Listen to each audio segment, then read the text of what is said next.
Asume siis Eesti Tõuloomakasvatajate Ühistus Kehtna kunstliku seemendusjaamas, kus toimub siis aretusmaterjali varumine, et varutakse siis veiste sügavkülmutatud spermat ja meil on ka omal pullid, kellelt me siis spermat toodame.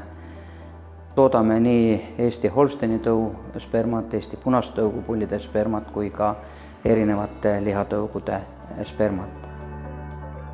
Eesti Tõuloomakasvatajate Ühistu on tegutsenud alates 1993. aastast, seega järgmisel aastal tähistame oma 30. tegutsemisaastat ja ühistu liikmeteks on Eestis veisekasvatajad, nii piima-, karjakasvatajad kui ka lihaveisekasvatajad.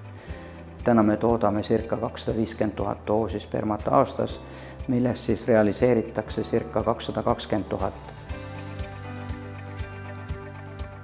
Ühistu laboratoorium, kus me asume, on varustatud kaasaegsema tehnoloogiaga, et kuna Eestis on täna analoogseid ettevõtteid ainult üks, kus veiste spermat toodetakse, siis on eesmärk olnud see, et see, mida me teeme ja mida me toodame, on väga kvaliteetne ning meie labor on siis sisustatud minitüübi seadmetega, minitüübi programm, millega hinnatakse värsket spermat, samamoodi külmutusagregaadid, samamoodi kõrre täitmisaparaat. Tõuloomade eksport on kindlasti meie liikmetele väga oluline valdkond, lisaks piimatootmisele, lisaks lihatootmisele, ta annab täiendavat tulu ja selle nimel ka tõuaretustööd tehakse, et tõuloomi jaguks ja neid saaks müüa.